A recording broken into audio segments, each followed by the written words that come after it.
Hello दोस्तों, मैं आपका गाइड, आपका दोस्त अनुराग पांडे, और आप देख रहे हैं हमारा यूट्यूब चैनल। उत्तराखंड स्पेशल देखेंगे हम आज। जो भूगोल के हम 2 वीडियो बना चुके हैं, तीसरा वीडियो आज देखेंगे, और ये 3 वीडियो में उत्तराखंड भूगोल कंप्लीट हो जाएगा। ठीक है। उत्तराखंड पीसीएस का एग्ज़ाम होने वाला है और ये जनवरी में उम्मीद है इसकी, तो अच्छे से पढ़ने की ज़रूरत है भाई। मौका बहुत बढ़िया है। एक तो 3-4 साल बाद फार्म आया है। ठीक है, तो अच्छे से तैयारी करिए। इसकी पीडीएफ हम आपको दे देंगे, फ्री में प्रोवाइड कराएंगे। एमसीडी रूड़ की संस्था है, उसी का कंटेंट है ये। ठीक है, आप देख सकते हैं। तो हम शुरू करेंगे। उत्तराखंड वन इतिहास, वन अधिनियम, वन नीति, वन आंदोलन और वन्य जीव। जितनी भी लंबी वीडियो, लेकिन आज वीडियो समाप्त होगी। वीडियो भी अंत तक जरूर देखें। वीडियो को लाइक, शेयर, कमेंट करें, साथ में चैनल को सब्सक्राइब कीजिए। तो चलिए शुरू करते हैं हम उत्तराखंड का वन इतिहास, वन अधिनियम, वन नीति, वन आंदोलन और वन्य जीव के बारे में। तो वन, आपको पता है कि मानव जीवन ही नहीं, सभी जीव जंतुओं के लिए जीवनदायी है। स्पेलिंग मिस्टेक है थोड़ी सी। इसलिए वनों की सुरक्षा संरक्षण मानव का पहला कर्तव्य होना चाहिए। वनों की सुरक्षा संरक्षण के लिए भारत में समय समय पर कई कानून और योजनाएं लाई गई हैं।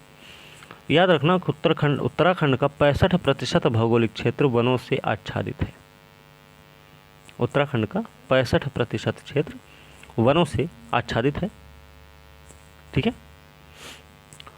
भारतीय वन विभाग के बारे में देखें तो 1864 ईस्वी में भारतीय वन विभाग की स्थापना हुई, जिसके पहले महानिरीक्षक बने डीट्रिच बेंडिस। ठीक है, डीट्रिच बेंडिस को पहला महानिरीक्षक बनाया गया भारतीय वन विभाग का, जिसकी स्थापना 1864 हुई। 1864 में इंपीरियल फॉरेस्ट सर्विस की भी स्थापना हुई थी। 1867 में इंपीरियल फॉरेस्ट सर्विस का पहली बार एग्जाम हुआ। स्थापना को भी पहली बार एग्जाम कब हुआ, ये हमें ध्यान रखना है। भारतीय वन अधिनियम 1865, क्या है भाई? 1865 में वनों से संबंधित पहला कानून भारतीय वन अधिनियम लागू किया गया। इसके तहत सभी वन सरकार के अधिकार में आ गए और वह वनों को अंधाधुंध कटाई पर रोक लगा दी गई थी। 1868 के में क्या हुआ, कुमाऊं में वन विभाग की स्थापना हुई, याद रखना। 1869 में गढ़वाल में वन विभाग की स्थापना हुई। 1885 में टिहरी में वन विभाग की स्थापना हुई, और जिसके पहले अध्यक्ष बनाए गए पंडित केशवानंद। ठीक है, ध्यान रखना इसका, क्योंकि उत्तराखंड स्पेशल बहुत आता है प्रश्न, करीब 35 से 40 प्रश्न आते हैं। अभी जो एग्ज़ाम हुए हैं हाल ही में, उनमें 35-40 प्रश्न रहे हैं उत्तराखंड स्पेशल विशेष वाले, तो इसलिए ज़्यादा ध्यान देने की ज़रूरत है। ठीक है। भारतीय वन अधिनियम 1878, क्या भाई? यह अधिनियम, भारतीय वन अधिनियम 65 में पहली बार संशोधन करके बनाया गया। राष्ट्रीय वन अधिनियम 1878 के तहत वनों के 2 भागों में बांटा गया, एक आरक्षित वन और एक संरक्षित वन। राष्ट्रीय वन अधिनियम 1878 में टिम्बर, इमारती लकड़ी पर टैक्स लगाना शुरू किया गया। कब? 1878 में। ठीक है,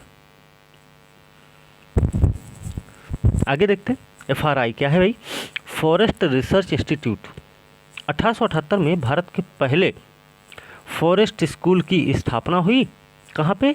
देहरादून में आज भी है, और याद रखना इसके संस्थापक डीट्रिच बेंडिस ही रहे हैं, देहरादून में।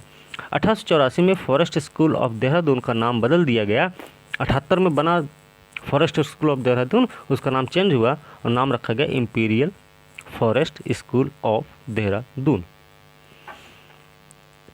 1906 में imperial forest school of Dehradun का नाम फिर से बदला गया और नाम रखा गया इंपीरियल फॉरेस्ट रिसर्च इंस्टीट्यूट।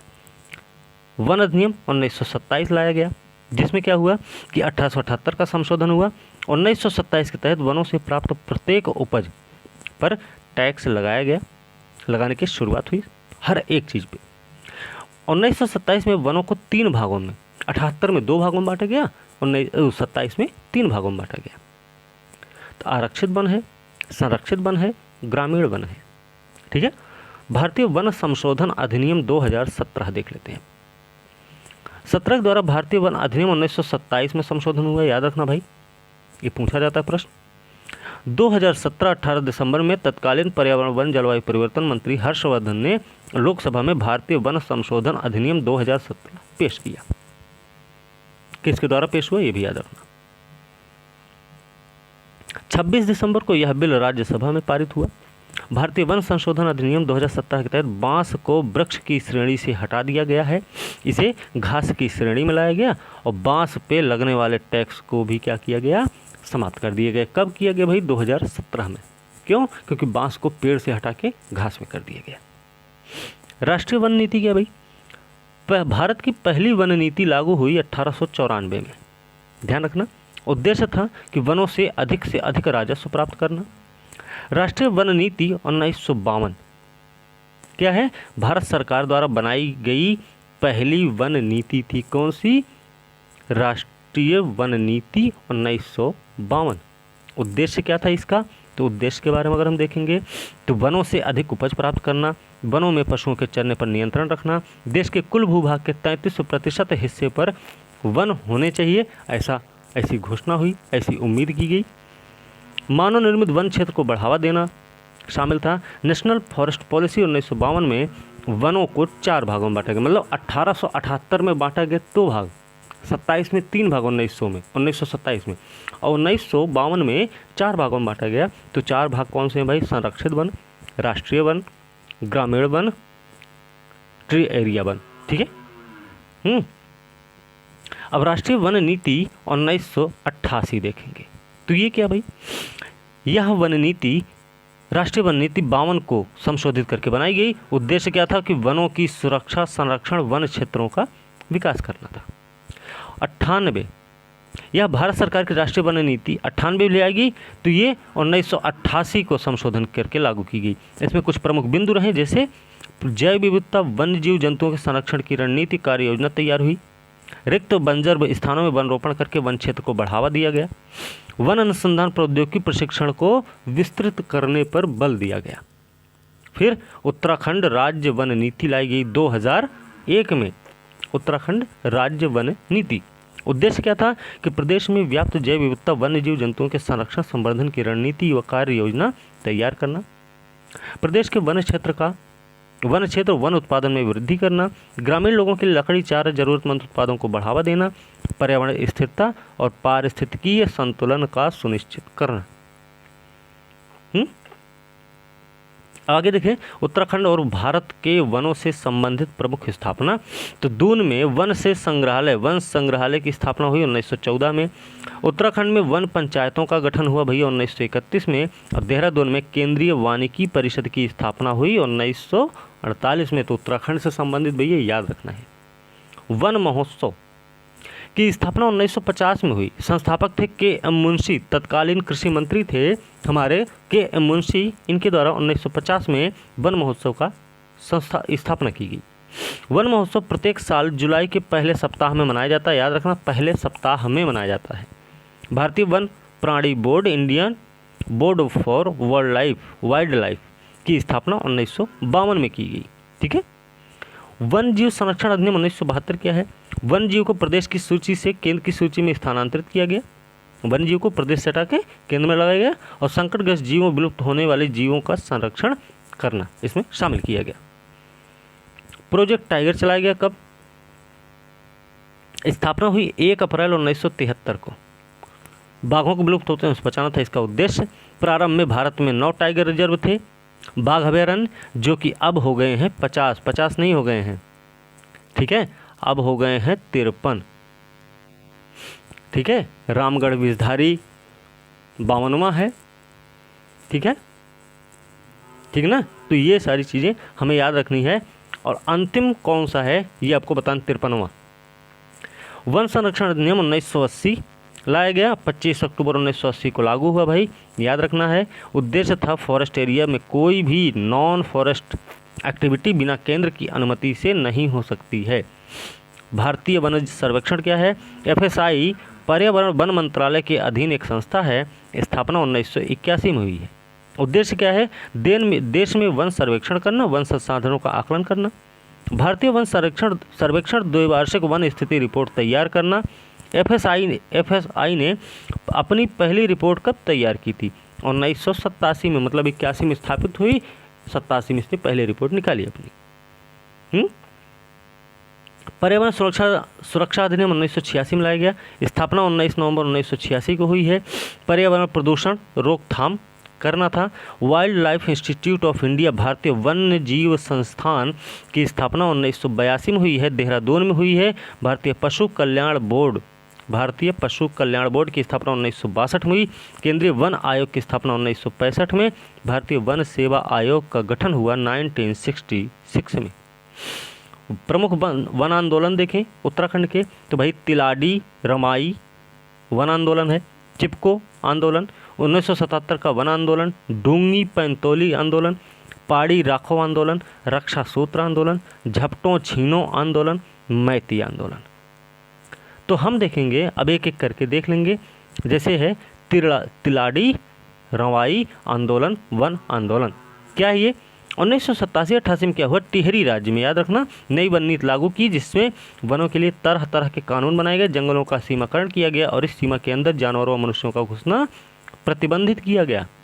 लोगों ने क्या किया? लोगों से वन अधिकार छीन लिए गए। रमाई क्षेत्र में आने जाने वाले रास्ते, पशुओं को बांधने वाले छाने भी वन सीमा के अंतर्गत आ गए।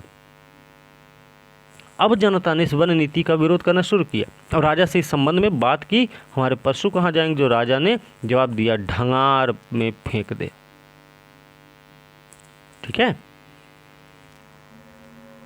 तो वन नीति पर राज्य सरकार की जो अनदेखी हुई, उसको देखते हुए 30 मई 1930 को यमुना के तट पर तिलाडी के मैदान में वन नीति का विरोध करने के लिए भीड़ इकट्ठा हुई और इस निहत्थी भीड़ पर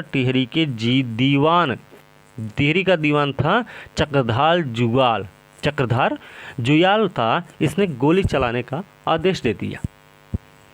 इसी घटना को टिहरी का जलियांवाला बाग हत्याकांड कहा जाता है और चक्रधर जुयाल को टिहरी का जनरल डायर कहा जाता है। ठीक है, गांधी जी ने इसी स्थान पर जो ये नरसंहार हुआ था, इसी को इन्होंने उत्तराखंड का क्या बोला था? टिहरी का, खास करके जलियांवाला बाग हत्याकांड कहा था। चिपको आंदोलन है भाई 1964 में। चंडी प्रसाद भट्ट थे। दशोली ग्राम है गोपेश्वर। स्वराज संघ की स्थापना की 72 में चंडी प्रसाद भट्ट द्वारा महिला मंगल दल की स्थापना की गई। चिपको आंदोलन की नींव रखी गई। चिपको आंदोलन की शुरुआत अप्रैल 1977 में चमोली जनपद से हुई। इस गौरा देवी की जो जन्म हुआ वो 1924 में, उनकी मृत्यु हुई 1951 में। ये चिपको आंदोलन से संबंधित है, इसलिए इनका नाम भी आना जरूरी था। ठीक है, 1972 में गौरा देवी रैनी ग्राम महिला मंगल दल की अध्यक्ष बनी। 26 मार्च 1974 को में क्या हुआ? वन विभाग की टीम ठेकेदार पेड़ों की कटाई के लिए रैडी गांव पहुंचे, लेकिन रैडी गांव की महिलाएं गौरा देवी के नेतृत्व में जंगल में पहुंच गईं और पेड़ों से चिपक गईं। ठीक है, गौरा देवी के नेतृत्व में रैडी गांव की महिलाओं द्वारा पेड़ों को बचाने हेतु उठाया गया यह साहसिक कदम इतिहास में अमर हो गया और चिपको आंदोलन के नाम से जाना गया। 77 में चिपको आंदोलनकारी महिलाओं ने एक नारा दिया, क्या है जंगल के उपकार, मिट्टी पानी और प्यार, जिंदा रहने के आधार। 1980 में सुंदरलाल बहुगुणा जी ने चिपको आंदोलन के संबंध में प्रधानमंत्री इंदिरा गांधी जी से मुलाकात की। चिपको आंदोलन से प्रभावित होकर इंदिरा गांधी जी ने 1980 में 15 वर्षों के लिए हिमालयी क्षेत्रों में वनों की कटाई पर रोक लगा दी। 1980 में चिपको आंदोलन के लिए चमोली के चंडी प्रसाद भट्ट जी को 1982 में, याद रखना, चंडी प्रसाद भट्ट को 1982 में रेमन मैग्सेसे पुरस्कार दिया गया, एशिया का नोबल जिसको बोला जाता है भाई। और 87 में क्या होता है? 87 में चिपको आंदोलन का द राइट लाइवलीहुड अवार्ड से सम्मानित किया गया। चिपको आंदोलन को कौन से सम्मान से? द राइट लाइवलीहुड अवार्ड से 1987। 86 में महिला मंगल दल की 30 महिलाओं को इंदिरा प्रियदर्शनी वृक्ष मित्र से सम्मानित किया गया। 86 में महिला मंगल दल की 30 महिलाओं को इंदिरा प्रियदर्शनी वृक्ष मित्र से सम्मानित किया गया। और 86 में विश्वेश्वर दत्त सकलानी हैं, जो कि वृक्ष मित्र कहे जाते हैं, को इंदिरा प्रियदर्शनी वृक्ष मित्र पुरस्कार से सम्मानित किया गया। ठीक है। 1977 का जो वन आंदोलन है, यह आंदोलन नैनीताल से शुरू हुआ। डूंगी पैंतोली आंदोलन की शुरुआत चमोली में हुआ। यह आंदोलन बाज के जंगल काटे जाने के विरोध में हुआ था। पहाड़ी राखो आंदोलन क्या भाई, इसके सूत्रधार हैं सच्चिदानंद भारती, नाम याद रखना है। सूत्रधार ये हैं। आंदोलन 80 के दशक में उफरैखाल गांव पौड़ी के युवाओं द्वारा पानी की कमी को दूर करने के लिए चलाया गया था। पहाड़ी राखो आंदोलन नाम है। सच्चिदानंद भारती जी ने दूधा टोली लोक विकास संस्थान का गठन कर वन की कटाई के विरोध में जन जागरण चलाया और वनों को अंधाधुंध कटान से रुकवाया। रक्षा सूत्र आंदोलन क्या है, 1994 में भैया भिलंगना टिहरी गढ़वाल से शुरुआत हुई। भिलंग ये घटी के लोगों द्वारा वृक्षों पर रक्षा सूत्र बांधकर वृक्षों की रक्षा का संकल्प लिया गया। इसका नारा क्या था, वो नारा था भाई, ऊंचाई पर पेड़ रहेंगे, नदी ग्लेशियर टिके रहेंगे, पेड़ कटेंगे, पहाड़ टूटेंगे, बिना मौत के लोग मरेंगे, जंगल बचेगा, देश बचेगा, गांव गांव खुशहाल रहेगा। ये इसका नारा रहा है भाई। किसका, रक्षा सूत्र आंदोलन का नाम याद रखना। झपटों छीनो आंदोलन क्या है, 21 जून 1998 को शुरू हुआ है। रेडी लता गांव की जनता ने वनों पर परंपरागत हक के लिए नंदा देवी राष्ट्रीय उद्यान का प्रबंधन ग्रामीणों को सौंपने के लिए लता गांव में धरना प्रदर्शन किया और 15 जुलाई को गांव के लोग अपने पालतू जानवरों के साथ नंदा देवी राष्ट्रीय उद्यान में अपने जानवरों के साथ घुस गए थे। फिर अगला है मैती आंदोलन। मैती आंदोलन की शुरुआत है, सूत्रधार है कल्याण सिंह रावत। शुरुआत हुई 94-95 में। आंदोलन तहत आज भी विवाह समारोह के दौरान वर वधू द्वारा पौधा रोपने और उसके बाद मायके पक्ष के लोगों द्वारा उसकी देखभाल की जाती है। ये मैती आंदोलन की ही परंपरा रही है। ठीक है, तो हमें ये चीज़ याद रखनी है। ठीक है। अब हम देखेंगे वन्य जीव और संरक्षण। वन जीव संरक्षण क्षेत्रों को 3 भागों में बांटा गया भाई। एक राष्ट्रीय उद्यान है, वन जीव अभयारण्य है, जैव मंडल आरक्षित क्षेत्र, बायोस्फीयर रिजर्व बोलते हैं। तो उत्तराखंड में राष्ट्रीय उद्यान देख लेते हैं। कार्बेट राष्ट्रीय उद्यान उत्तराखंड में ही है, पौड़ी नैनीताल में है। क्षेत्रफल 520.82 वर्ग किलोमीटर है।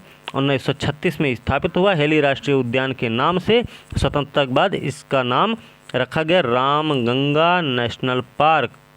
57 में फिर से नाम बदला गया, नाम हो गया कार्बेट राष्ट्रीय उद्यान।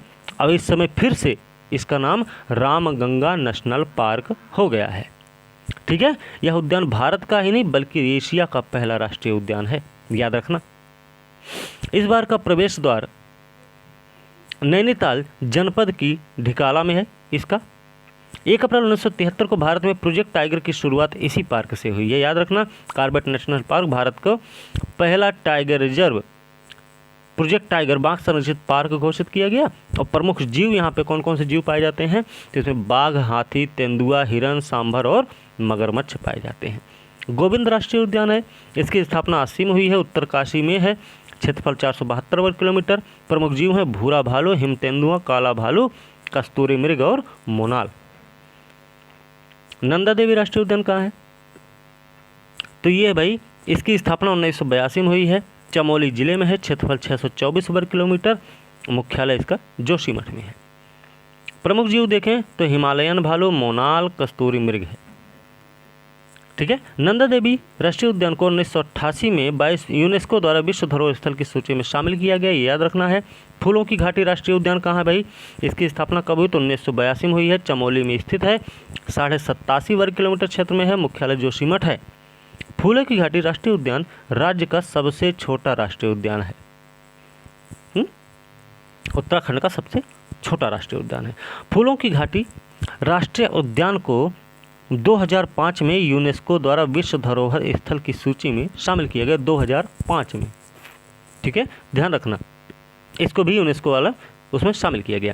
फूलों की घाटी की खोज 1931 में फ्रैंक स्माइथ ने की थी। फ्रैंक स्माइथ ने 1931 में फूलों की घाटी की खोज की और फूलों की घाटी को स्कंद पुराण के केदार खंड में नंदकानन कहा गया। यह घाटी नर और गंधमर्दन पर्वतों के बीच स्थित है। इसके प्रमुख जीव यहाँ के देखें तो कस्तूरी मृग है, गुलदार भरल, हिमालयन भालू है। राजाजी राष्ट्रीय उद्यान, इसकी स्थापना 1983 में हुई। देहरादून हरिद्वार पौड़ी में स्थित है, क्षेत्रफल 820 वर्ग किलोमीटर, मुख्यालय इसका देहरादून में है। गंगोत्री राष्ट्रीय उद्यान देख लें तो इसकी स्थापना 1989 में हुई है, उत्तरकाशी जिला है, 2390 वर्ग किलोमीटर है। गंगोत्री राष्ट्रीय उद्यान राज्य का सबसे बड़ा राष्ट्रीय उद्यान है। सबसे बड़ा ये है तो सबसे छोटा कौन सा है भाई? फूलों की घाटी। चलिए, प्रमुख जीव देखें तो हिम तेंदुआ, हिमालयन भालू, कस्तूरी मृग और भरल यहाँ के प्रमुख जीव हैं। उत्तराखंड के वन्य जीव विहार देख लेते हैं। गोविंद वन्य जीव विहार स्थापना 1955 में हुई है, उत्तरकाशी में स्थित है, 485 वर्ग किलोमीटर है। ठीक है, प्रमुख जीव कौन कौन से हैं इसके? तो प्रमुख जीव हम देखें तो हिमबाघ है, ठीक है, स्नो लेपर्ड बोलते हैं, कस्तूरी मृग, गुलदार कला, भूरा भालू, चकोर, गोल्डन ईगल और मोनाल।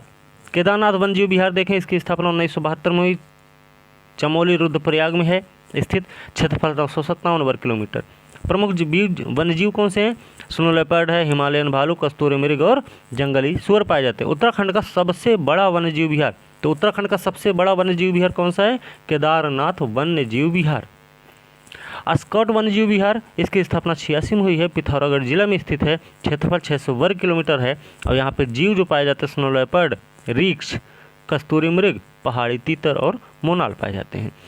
यहाँ सबसे ज़्यादा कस्तूरी मृग मिलते हैं, कितने? इनकी संख्या 67 है। सोना नदी वन्य जीव विहार की स्थापना 87 में हुई है, पौड़ी गढ़वाल में, क्षेत्रफल 301 वर्ग किलोमीटर। वन्य जीव देखें यहाँ के तो हाथी, शेर, गुलदार, सांभर, सियार और अजगर, हर्न बिल यहाँ पाए जाते हैं। इसके अलावा बेंसर की स्थापना 1988 में हुई है, अल्मोड़ा में है, 47 वर्ग किलोमीटर। तो तेंदुआ, काला भालू, जंगली बिल्ली, जंगली सुअर, बाज, बुरांश और चीड़ पाए जाते हैं यहाँ पे। ठीक है, मसूरी वन्य जीव विहार 93 में स्थापित हुआ, देहरादून में है, 11 वर्ग किलोमीटर में है। वन्य जीव कौन कौन से? लंगूर, बंदर, सुअर, भालू, गुलदार, ठीक है, तीतर, बटेर और चकोर पाए जाते हैं यहाँ पे। नंधौर वन्य जीव विहार, इसकी स्थापना 2012 में हुई है, नैनीताल चंपावत में है भाई, याद रखना, 269.95 किलोमीटर वर्ग किलोमीटर में है नंधौर वन्य जीव विहार। वन्य जीव यहाँ पे बाघ, लंगूर और भालू पाए जाते हैं। जयमंडल आरक्षित क्षेत्र की हम बात करें तो इसमें नंदा देवी जयमंडल आरक्षित क्षेत्र है, जो चमोली, बागेश्वर, पिथौरागढ़ में स्थित है, 5860 वर्ग किलोमीटर क्षेत्र में है। ये नंदा देवी राष्ट्रीय उद्यान और फूलों की घाटी राष्ट्रीय उद्यान इसमें शामिल है, तो ये दोनों इसमें शामिल है भाई। ठीक है, नंदा देवी राष्ट्रीय उद्यान को 1988 में और फूलों की घाटी को 2005 में यूनेस्को विश्व धरोहर सूची में शामिल किया गया है। उत्तराखंड में परिवहन, उत्तराखंड सड़क परिवहन देख लेते हैं। इसमें उत्तराखंड की प्रमुख यातायात कंपनी कौन सी है? हिल मोटर ट्रांसपोर्ट कंपनी। हिल मोटर ट्रांसपोर्ट कंपनी स्थापना 1920 में हुई है। इसके संस्थापक मुंशी ललिता प्रसाद टमटा हैं। कुमाऊं मोटर सर्विस है, इसकी स्थापना 1921 में हुई। ठीक है, कुमाऊं मोटर ऑनर्स यूनियन 1939 में स्थापित है। कुमाऊं आदर्श मोटर यातायात कोऑपरेटिव सोसाइटी लिमिटेड स्थापना 1941 कोटद्वार में है। गढ़वाल मोटर्स ट्रांसपोर्ट कंपनी 44-45 में स्थापित हुई। Garhwal Motors users cooperative transport society limited की स्थापना हुई है रामनगर में 1958 में। ठीक है, तो ये चीज़ हमें ध्यान रखनी है। वहाँ के राष्ट्रीय राजमार्ग के बारे में देखें अगर, तो राष्ट्रीय राजमार्ग बारे में याद रखना NH7 है। NH7 अम्बाला से चलता भाई, हरियाणा, पौंटा साहिब, देहरादून, ऋषिकेश, श्रीनगर, रुद्रप्रयाग, कर्णप्रयाग, बद्रीनाथ और माणा तक जा रहा है। NH107 है Rudraprayag Gaurikund, NH107A Gopeshwar रुखीमठ, NH307 Chhutmalpur Dehradun, NH507 थकान नगर कालसी बडकोट, 707 पौंटा साहिब राजबान, त्यूड़ी हाटकोटी। ठीक है, तो ये कुछ इसके वो रहे हैं। उत्तराखंड रेल परिवहन के बारे में देख लें तो उत्तराखंड रेल परिवहन में उत्तराखंड में पहली रेल मालगाड़ी चली थी 22 दिसंबर 1851 को। 22 दिसंबर 1851 को उत्तराखंड में पहली रेल चली जो कि मालगाड़ी थी। यह रेल गाड़ी जो है रुड़की से पिरान कलियार के बीच 5 किलोमीटर चली। रुड़की से पिरान कलियार के बीच में 5 किलोमीटर। 1851 22 दिसंबर। उत्तराखंड 6 जिलों में रेल लाइन बिछाई गई है। 1 दिसंबर, ठीक है। दूसरा देहरादून, पौड़ी, उधम सिंह नगर, नैनीताल और चंपावत में। सर्वाधिक रेल ट्रैक वाला जिला इसका हरिद्वार है। सबसे कम रेल ट्रैक वाला पौड़ी है। उत्तराखंड में कुल 42 स्टेशन है भाई। काठगोदाम रेलवे स्टेशन उत्तराखंड का सबसे प्राचीन रेलवे स्टेशन है। Dehradun railway station Uttarakhand railway zone का अंतिम स्टेशन है, ठीक है। हरिद्वार रेलवे स्टेशन की स्थापना 1886 हरिद्वार से लक्सर रेल लाइन बिछाई गई थी 1886 में, ठीक है। वायु परिवहन में देखें तो 5 हवाई अड्डे भाई, जोली ग्रांट देहरादून, पंतनगर उधम सिंह नगर, नैनोसैनी पिथौरागढ़, गोचर चमोली और चिन्याली सौड़ उत्तरकाशी में है, ठीक है। यहाँ के प्रमुख जलप्रपात भी हैं, वो भी देख लेते हैं भाई। तो सहस्त्रधारा जलप्रपात, भट्ट जलप्रपात, मलदेवता शिखर, टाइगर फॉल, हौडी जलप्रपात, छड़ी पानी जलप्रपात। ऋषिकेश में जो जलप्रपात उनके नाम क्या हैं? ये देखिए, ये देहरादून के जलप्रपात हैं, ठीक है भाई, याद रखना। उत्तराखंड ये देहरादून के हैं। ऋषिकेश में कौन कौन से हैं नाम ये भी देख लेते हैं। नीरगढ़, हिमशैल, पटना जलप्रपात, ग्रूड, चट्टी, फुलचट्टी जलप्रपात, ठीक है, याद रखना। ये हो गए जलप्रपात। नैनीताल में जलप्रपात हैं कार्बेट जलप्रपात भाई, भालूगढ़ जलप्रपात, पदमपुरी जलप्रपात, वुडलैंड जलप्रपात, बराती रो जलप्रपात और ढोकानी जलप्रपात। पिथौरागढ़ में जो जलप्रपात है उनके नाम क्या हैं? उनके नाम है बिरधी, हरकोटा, भेल, छड़ा जलप्रपात, मुनस्यारी, भुरमुनी, तुनखोला। कहाँ पे हैं? पिथौरागढ़ में। तो कुछ अन्य जलप्रपात हैं जैसे वसुंधरा जलप्रपात चमोली में भैया, कैंपटी फॉल जो मसूरी टिहरी में है, खेड़ी उत्तरकाशी में है। चमोली में कुंड हैं, कुछ ठंडे कुंड हैं। बैराश कुंड चमोली में है, ठीक है। बैतरणी कुंड, होम कुंड, सप्तकुंड, गौरी कुंड, सूर्य कुंड, उर्वशी कुंड और मानुसी कुंड। वेदिनी कुंड, ऋषि कुंड, हेम कुंड, नंदी कुंड, रूप कुंड, चंद्र कुंड, त्रिकोट कुंड और सत्यपथ कुंड। ये कहाँ है? चमोली जिले में स्थित कुंड है या ठंडे कुंड है। कुछ गर्म कुंड भी हैं, तप्त कुंड है, भाप कुंड है, नारद कुंड है। यही तप्त पानी का पूछा गया था ना इस बार। टिहरी में कुंड हैं, वशिष्ठ कुंड है, सूर्य कुंड, भास्कर कुंड, बेताल कुंड, ब्रह्म कुंड, ठीक है। रुद्रप्रयाग में ठंडे कुंड हैं, मणिकर्णिका, विष्णु कुंड, शिव कुंड, उद्धक कुंड, सरस्वती कुंड, ब्रह्म कुंड, रुद्र कुंड, श्वेतस कुंड, हंस और अमृत कुंड है। गर्म कुंड रुद्रप्रयाग में देख लें तो गौरी कुंड और भौरी अमोला कुंड है।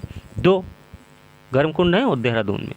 हरिद्वार में जो कुंड भाई उनके नाम है भीमुंड, भीमगोड़ा कुंड, स्ति कुंड, ब्रह्म कुंड, दिव्य सरोवर कुंड।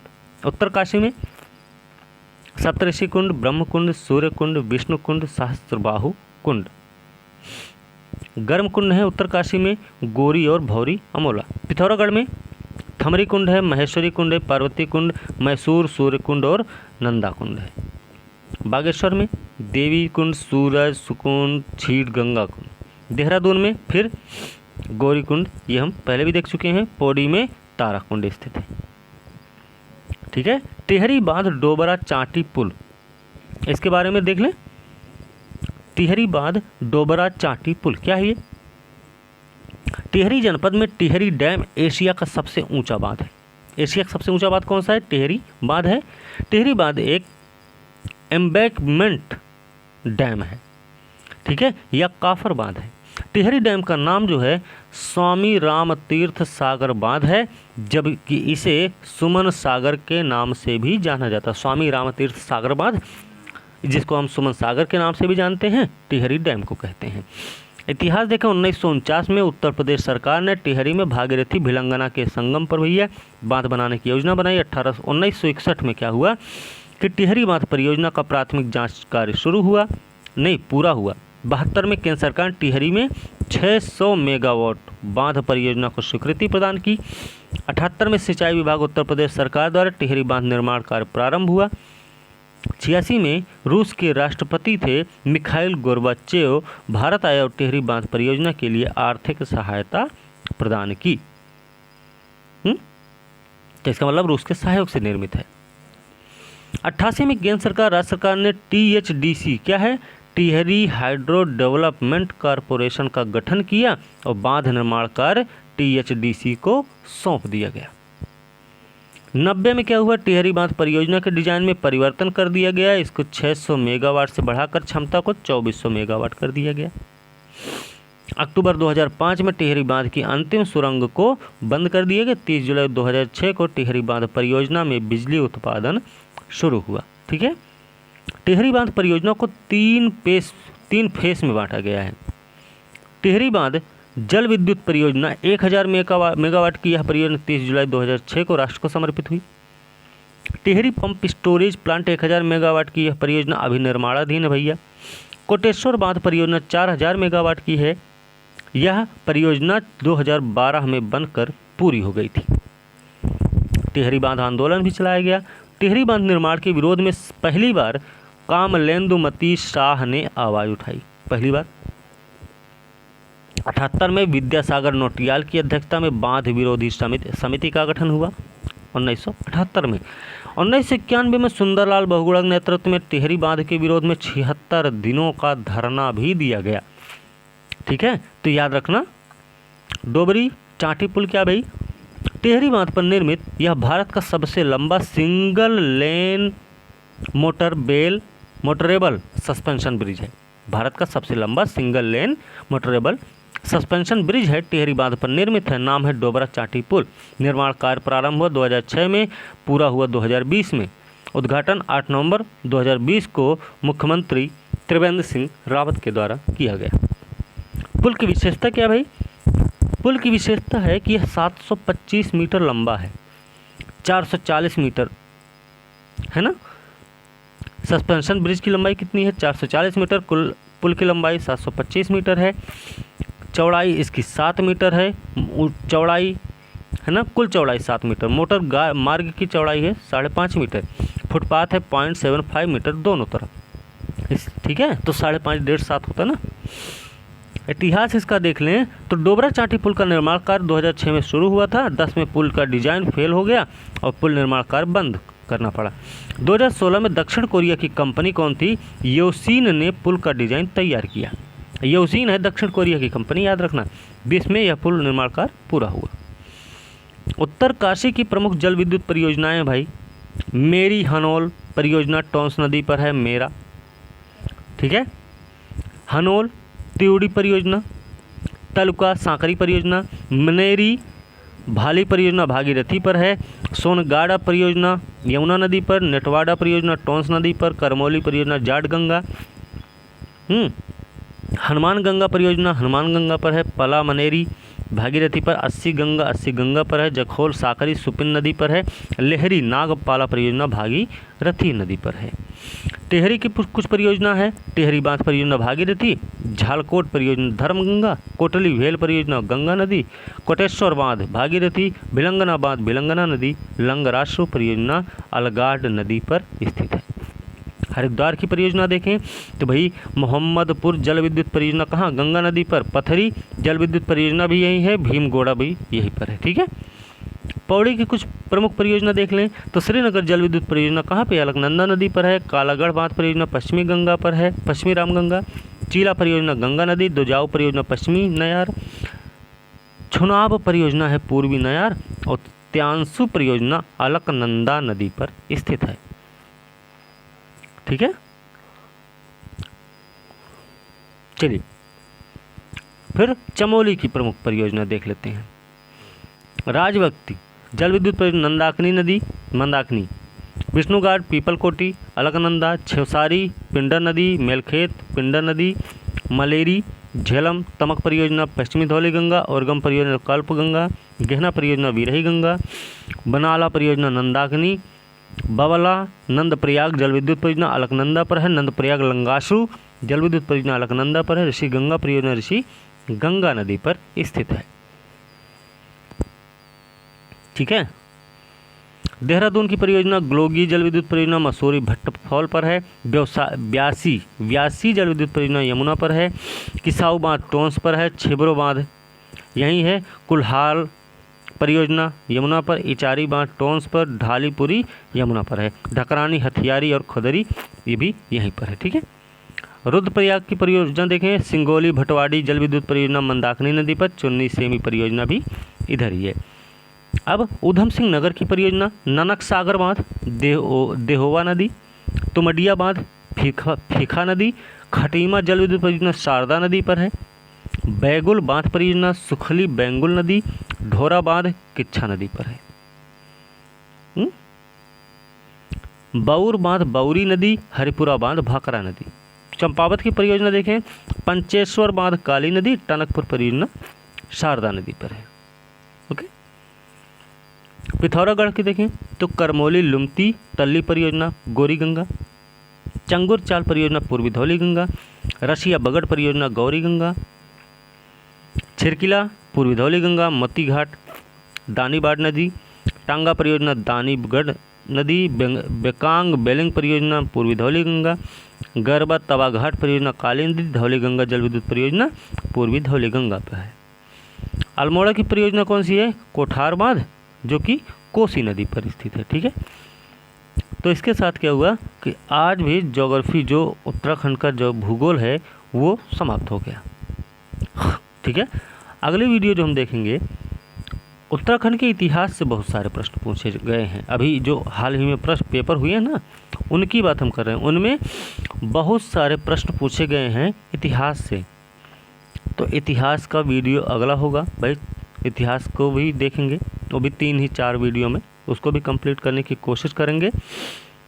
इसके बाद उत्तराखंड के ज़िले देखेंगे अलग अलग। ठीक है। उनकी क्या विशेषता, उनकी भौगोलिक स्थिति क्या है, उनका इतिहास क्या है, ये सब इस तरीके से हम सब देखेंगे पूरा एक तरफ से। तो आज की वीडियो अब यहीं पे समाप्त हो रही है और भूगोल की वीडियो आज समाप्त हो गई। वीडियो अच्छी लगे तो लाइक शेयर कमेंट कीजिए, साथ में चैनल को सब्सक्राइब कीजिए। इसकी PDF हम आप लोगों को दे देंगे, ग्रुप में ही भेज देंगे हम, आप लोग उसे भी पढ़ जाइएगा साथ में। तो इसी के साथ आज की वीडियो समाप्त कर रहे हैं। अगली वीडियो के साथ कल मिलते हैं, तब तक के लिए धन्यवाद।